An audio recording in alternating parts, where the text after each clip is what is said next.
తాను ప్రత్యక్ష పరిశీలనకు వస్తానని, చెత్త కనిపిస్తే ఊరుకోబోనని హెచ్చరించారట.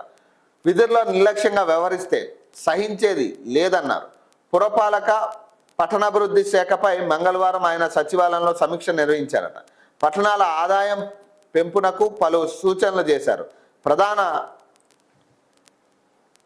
ప్రధాన కూడళ్లు, ఇతర ప్రాంతాల్లో స్మార్ట్ పోల్స్ ఏర్పాటు చేయాలని ఆదేశించారు. వీటిపై సీసీ కెమెరాలు, ప్రకటన బోర్డులు, ఎలక్ట్రిక్ స్క్రీన్లు ఏర్పాటు చేయాలని చెప్పారు. నగరంలోని పలు ప్రాంతాల్లో ప్రైవేటు భూముల్లోనూ బహుళ అంతస్తులు పార్కింగ్, స్కైవాక్, మార్కెట్లకు ఉన్న అవకాశాలను పరిశీలించాలన్నారు.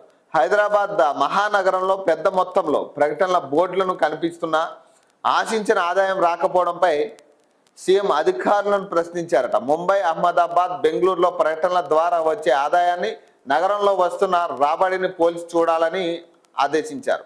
ప్రభుత్వ ఆదాయానికి గండి కొట్టేలా వ్యవహరిస్తున్న ప్రకటనదారులపై కఠిన చర్యలు తీసుకోవాలని సూచించారు. ప్రభుత్వ కార్యక్రమాలు, సంక్షేమ కార్యక్రమాలు ప్రకటనలకు 10% బోర్డులు కేటాయించాలని స్పష్టం చేశారు.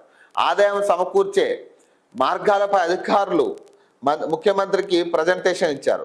దాన్ని పరిశీలించిన ఆయన పలు సూచనలు చేశారు.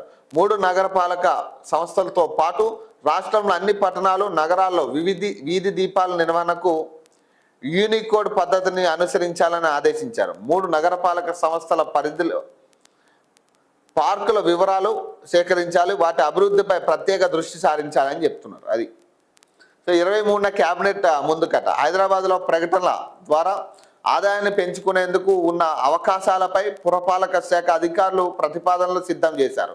వీటిపై మంగళవారం జరిగిన సమావేశంలో సీఎం చర్చించారు. ఈ ప్రతిపాదనలకు ఈ నెల 23న జరిగే కేబినెట్ సమావేశంలో చర్చించి తుది నిర్ణయం తీసుకునే అవకాశం ఉన్నట్లు తెలిసింది.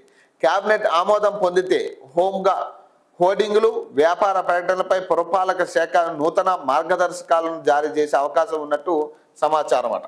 ఇక దాదాపు 3 ఏళ్లకి ఈయనకి కనువిప్పు కలిగింది. ఇప్పుడు తెలంగాణలో జిహెచ్ఎంసీ విషయంలో ప్రధానంగా 3 ఏళ్లకి ఇదే హైదరాబాద్లో తిరుగుతున్న వ్యక్తి అయినా 3 ఏళ్లకి ఆయనకు ఇప్పుడు కనువిప్పు కలిగింది.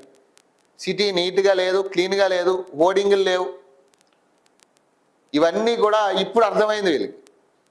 జిహెచ్ఎంసీ ఎన్నికలు వస్తున్నాయి కాబట్టి ఇప్పుడు వీటన్నిటి మీద ఫోకస్ చేస్తున్నట్టు ఒక డ్రామా క్రియేట్ చేస్తారు. ఇది జరగదు, ఉత్తిత్తే ఇదంతా కూడా జరిగే పరిస్థితి ఉండదు. కేవలం ఇదేంటంటే ఓ మీటింగులు పెట్టుకుని వీళ్ళు ఏదో డ్రామా క్రియేట్ చేయడానికి, ప్రజలకు కూడా అయ్యి బాబు వీళ్ళు ఏదో చేస్తున్నారని కొంతకాలం హడావడి చేస్తారు ఎన్నికలు అయ్యే వరకు.